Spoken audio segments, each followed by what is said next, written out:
ሰላም እንኳን ወደ የክርስትና እምነት አመጣጥና አይነቶች ክፍል 5 በደህና መጣችሁ። በባለፈው ሳምንት ስለ ሁለተኛው ታላቅ መነቃቃት አውርተን ነበር። ይህም ሬስቶሬሽናሊስት፣ ሞርመኖች፣ ሚለራይቶች፣ ፕሊሞስ ፕሬዘሪን የሚባሉ ግሩፖች እንዲፈጠሩ አድርጓል ብለን አውርተን ነበረ። ዛሬ ደግሞ ስለ ሶስተኛው ታላቅ መነቃቃት እናወራለን። ይህም በብዛት በሆሊነስ እንቅስቃሴ የተጀመረ ነበረ። ሆሊነስ ደግሞ ከሜቶዲስት ተስቦ የወጣ ነበር። ዛሬ የምናወራቸው ሁሉ ከሜቶዲስት ተስቦ የመጡ ናቸው ብለን መናገር እንችላለን ማለት ነው።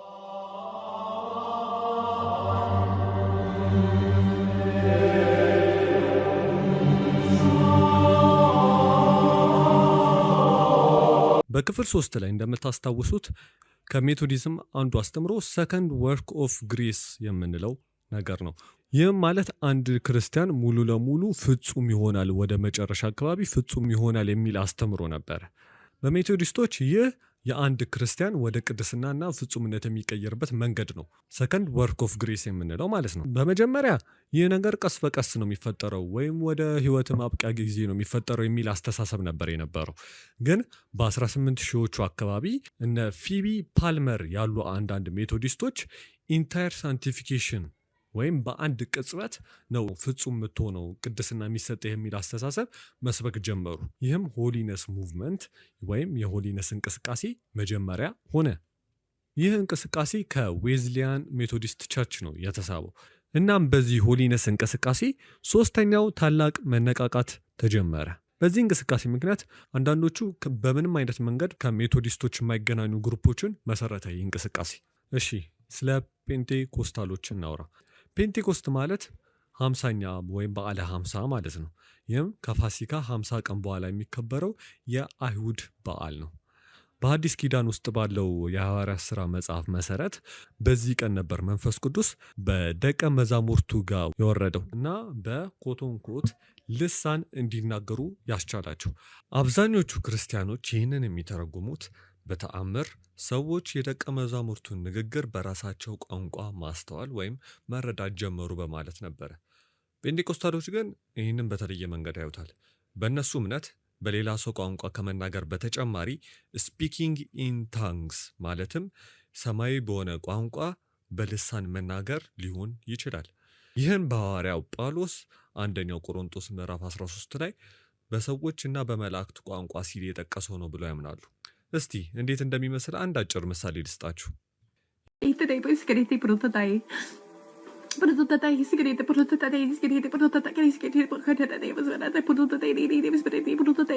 ይህ በውጭ የሚነገረው ነው። የሀገር ውስጡን ሞር የምታውቁትን ደግሞ ሌላ ምሳሌ ልስጣችሁ። ማካዶሺ ሊቪንታ ሊካቺንቶ ለቦንቶ ሌከቸንተ ለቪንቶ ኢያቲና ማካላፋንታ ዞሎፖንቶ ጎቺና ማካላፋንታ። እንግዲህ ጉዳዩ ይሄ ነው። ሁሉም ክርስቲያኖች ፈርስት ወርክ ኦፍ ግሬስ በሚባለው ነገር ያምናሉ። ይህም ጀስቲፊኬሽን ይባላል። ማለትም አንድ ሰው በአንድ ቅጽበት ከእግዚአብሔር ጋር ትክክለኛ ግንኙነት ያገኛል ማለት ነው። ልክ ሰው ሲጠመቅ እንደማለት ነው። ሆሊነስ ክርስቲያኖች ደግሞ ይህ ላይ ሰከንድ ወርክ ኦፍ ግሬስ ይጨምራሉ። ይህም ኢንታየር ሳንቲፊኬሽን ወይም አንድ ሰው በቅጽበት ቅዱስና ፍጹም ይሆናል ብለው ያምናሉ ነው። እና የመጀመሪያዎቹ ፔንቴኮስታሎች ደግሞ ሶስተኛ ወርክ ኦፍ ግሬስ ጨመሩበት ማለት ነው። ይህም በመንፈስ ቅዱስ መጠመቅ ነው ብለው ያምናሉ። ምልክቱም አንድ ሰው ወይም ይሄ በመንፈስ ቅዱስ የተጠመቀው ሰው በልሳን መናገር ይጀምራል የሚል አስተሳሰብ ነው ማለት ነው። በልሳን መናገር የታወቀው የመጀመሪያው ሰው ቻርልስ ፕርሃም የተባለ ሰው ነበረ። ነገር ግን የፔንቴኮስታሊስም መስራች የሚለው ማዕረግ ይገባል ብዬ እኔ ማስበው ከተማሪዎቹ አንዱ የነበረው ዊሊያም ጄ ሲሞር የተባለው ሰው ነው። ሲሞር የአዙዛ ስትሪት ሪቫይቫል ዋና መሪ ነበር። ይህም በ1906 የተጀመረ የፔንቴኮስታልን ሙቭመንት ያቀጣጠለ ክስተት ነበር። ይህ በሎስ አንጀለስ መሃል ዛሬ ሊትል ቶኪዮ ተብሎ በሚጠራው አካባቢ ይሄ ትንሽ አሮጌ ህንፃ ነበረ። ሲሞር ይህንን ህንፃ ተከራየ። ብዙ ሳይቆይ ብዙ ሰዎች መሰብሰብ ጀመሩ እና እዛ የሚፈጽሙት የተለየ እንግዳ የሆነ ነገር በአንዴው መሰራጨት ጀመረ፣ በወሬ ማለት ነው። ሰዎች ይጮሁ ነበር፣ በልሳን ይናገሩ ነበር፣ እንዲሁም አንዳንዶቹ ተፈወስን ይሉ ነበር።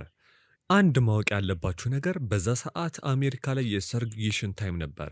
ይህም ማለት ጥቁሮች የሚገለሉበት ጊዜ ነበረ። ቤተክርስቲያንም መግባት አይችሉም ነበር። በሁሉም ነገር ይገለሉ ነበር እና በዛ ሰዓት አንድ ጥቁር አስተማሪ መጽሐፍ ቅዱስን የሚያስተምር ሰው መገኘት ማለት በዚህ ሰርግዬሽን የተጠቁ ሰዎች ትልቅ ነገር ነበረ። ለዛም ነው በዚህ ሰዓት ጴንጤኮስታሎች በሙሉ በሚባል ደረጃ ጥቁር ህዝቦች የሚኖሩበት ሀገራት ላይ የሚገኙት። እዚህ ማፕ ላይ እንደምታዩት ሙሉ ለሙሉ ኤዥያና አውሮፓ ላይ ጴንጤኮስታል እምነት የለም። ግን እንደ ደቡብ አሜሪካ፣ አፍሪካ የሆኑ አህጉራት ላይ ስንሄድ ጴንጤኮስታሊዝምን እናገኛለን። በኢትዮጵያ ውስጥ ያለው የጴንጤኮስታል እምነት ቤተክርስቲያን የኢትዮጵያ ሙሉ ወንጌል አማኞች ተብሎ ሲጠራ መሰረቱም በ1959 በአዲስ አበባ ዩኒቨርሲቲ የተደረገ የጸሎት ኮንፈረንስ ነበረ። ለማንኛውም የጴንጤኮስታል እምነት ኖሯቸው ግን አንድ በኒቅያ ጉባኤ የተገለጸውን የሚያምኑ ዋነስ ጴንጤኮስታል ብለን እንጠራቸዋለን። በኢትዮጵያ ውስጥም ኦንሊ ጂሰስ ተብለው የሚታወቁት ማለት ነው። ይህም በስላሴ የማያምኑ የጴንጤኮስታል አይነቶች ሲሆኑ እግዚአብሔር አንድ ነው፣ እሱም ኢየሱስ ክርስቶስ ነው የሚል እምነት አላቸው። እናም ሰውን ሲያጠምቁ በኢየሱስ ክርስቶስ ስም ብቻ ነው ማለት ነው። አሁን ደግሞ ወደ ካራዝማቲክ የሚባሉት እንሂድ። ብዙ ጊዜ ከጴንጤኮስታሎች ጋር ነው አንድ ላይ የሚቆጠሩት እነዚህ ግሩፖች፣ ግን ትንሽ ለየት ያደርጋቸዋል። የካራዝማቲክ እንቅስቃሴ በ1960ዎቹ ነበር የጀመረው እና ግን እንደ ጴንጤኮስታሊዝም አዲስ ቤተክርስቲያን ከመመስረት ይልቅ የነበሩ ዲኖሚኔሽኖች ወይም ቀድሞውኑ ቤተክርስቲያን የነበሩ ሰዎች የጴንጤኮስታሊዝምን ባህሪ ማራመድ ሲጀምሩ ካሪዝማቲክ ብለን መጥራት ጀመርም ማለት ነው። ይህም ማለት አንጌሊካን ሊሆኑ ይችላሉ፣ ካቶሊኮችም ሊሆኑ ይችላሉ። በነዛ ውስጥ ግን የጴንጤኮስታል ባህሪ ያላቸው በሙሉ ካሪዝማቲክ ብለን እንጠራቸዋለን ማለት ነው። ይህ ማለት ምናልባት አባላቱ በልሳን ይናገራሉ ማለት ሊሆን ይችላል፣ ወይም ደግሞ የሙዚቃና የአምልኮ ስርዓታቸው የዘፈን ሊሆን ይችላል እንደ ጴንጤኮስታል ቸርቾች። ግን ይሄ ብቻ ነው ተመሳሳይነት ያላቸው ከጴንጤኮስታሎች። ግን ሌሎቹ የራሳቸውን የያዙ ናቸው ማለት ነው፣ እነዚህ ካሪዝማቲክ የምንላቸው። አሁን ወደ መጨረሻው እየቀረበን ስለሆነ በዚህ ዘመን የተፈጠሩ አዳዲስ ቤተክርስቲያኖችን ማየት እንጀምር። መጀመሪያ የምንመለከተው ስዊድንቦርጊያንስ የሚባሉት ግሩፖች ናቸው። ስማቸውን ኢማኑኤል ስዊንቦርግ ከሚባለው ሰው የመጣ ሲሆን ስዊንቦርግ ሰዎች ከሞቱ በኋላ መላእክት ወይም አጋንንት ይሆናሉ ብሎ ያምን ነበር። ከዚህም በላይ ቀደም ሲል የኖሩ ሰዎች በመናፍስት መልክ በየቀኑ ዙሪያችን እንዳሉና ወደ መልካም ወይም ወደ ክፉ ነገር ሊመሩን እንደሚሞክሩ ያስተምር ነበረ። ሌላ ደግሞ ሜዝሜሪያኒዝም የሚባሉ ግሩፖች ናቸው። በዘመናችን ይህ ቃል ከሂፕኖቲዝም ጋር የተያያዘ ነው።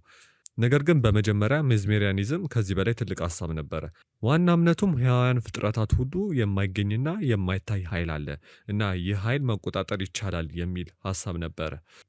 ስዊድንቦርግ ዙሪያችን ላይ ያሉት መሳፍንት አሉ የሚለውን ሀሳብ ሲያስታውቅ፣ ሜዝሜሪያኖች ደግሞ የማይታየውን ኃይል መቆጣጠር የሚለውን ሀሳብ ማስፋፋት ጀመሩ እና ዘዴዎችንም ማስፋፋት ጀመሩ። ሌላ ማየት ያለብን ደግሞ ኢግሌዚያ ኒ ክሪስቶ የሚባሉት ግሩፖች ናቸው። ይህ በፊሊፒንስ የተመሰረተ ቤተክርስቲያን ነው። መስራቹም ፌሊክስ ማናሎ ይባል ነበረ። ዛሬ በልጅ ልጁ ኤድዋርዶ ማናሎ ይመራል። እንደ ኢግሌዚያ ኒ ክሪስቶ እምነት በምዕራቡ ዓለም ያለው ክርስትና ከመጀመሪያው ክፍለ ዘመን በኋላ ተበላሽቷል የሚል ሀሳብ ነው እና ከኢሳይያስ መጽሐፍ የተወሰደውን አትፍራ እኔ ካንተ ጋር ነኝ፣ ዘሮችህን ከምስራቅ አመጣለሁ የሚለውን ሀሳብ እያመለከቱ እንደምትገምቱትም ራሳቸው ከምስራቅ የሚመጡ ዘሮች ነን ብለው ያምናሉ። እንደ ሌሎቹ አንዳንድ ቤተክርስቲያኖች ራሳቸውን ብቸኛዋ ቤተክርስቲያን ብለው ያምናሉና ሌሎቹ ገሃነም ይገባሉ የሚል አስተሳሰብ አላቸው። ከዚህ በላይ ደግሞ አስገራሚ የሆነውን ግሩፕ እነሱም በደቡብ ኮሪያ የተመሰረተው ዩኒፊኬሽን ቸርች የምንላቸው ናቸው። አሁን ግን ሙኒስ የሚለው ስም የተለመደ ሆኗል ለእነዚህ ግሩፖች። ይህም ስም ከመስራቹ ሰን ሚዮንግ ሙን የተወሰደ ነው። ሙን ራሱን የኢየሱስ ክርስቶስ ዳግም ምጽአት እንደሆነ ያስተምር ነበር። እንደሱ እምነት ኢየሱስ ክርስቶስ በመጀመሪያ ምጽአቱ ያላጠናቀቀውን ስራ እሱ ለማጠናቀቅ መጥቷል። ያላጠናቀቀው ስራ ምንድን ነው? ጋብቻ መፈጸም። ሙኒስ የተለየ ጋብቻ ትምህርት አላቸው። እንደነሱ እምነት ይህ ጋብቻ ባልና ሚስቱን ከአዳምና ሔዋን ኃጢአት ዘር ያስወጣቸዋል እና ወደ እግዚአብሔር ንጹሕ ዘር ይመልሳቸዋል የሚል አስተሳሰብ አለ። ስለዚህ ነው ሙኒስ በግዙፍ የጋብቻ ስነ ስርዓታቸው የሚታወቁት። አንዳንድ ጊዜ በቀን በሺዎች የሚቆጠሩ ጥንዶች በአንድ ጊዜ ይጋባሉ። ሌላው ደግሞ በዛው በደቡብ ኮሪያ የተመሰረተው ወርልድ ሚሽን ሶሳይቲ ቸርች ኦፍ ጋድ የሚባለው ነው። መስራቹም አሃን ሳንግሆንግ የተባለ ሰው ነበር። ይህም ቀደም ሲል የሰባተኛው ቀን አድቬንቲስት አባል ነበረ እና ይህ ቡድን ከአድቬንቲስቶች ጋር ብዙ ተመሳሳይ ነገር አላቸው። ግን በጣም አክራሪ የሆኑ አዳዲስ እምነቶች ደግሞ ያው አዳብረዋል። ከነዚህ ውስጥ አንዱ ሃን ሳንግሆንግ ኢየሱስ ክርስቶስ ዳግም ምጽአት ነው ብለው ያምናሉ። ከሞተም በኋላ እግዚአብሔር አብና መንፈስ ቅዱስ ነው ብሎ ማመን ጀመሩ።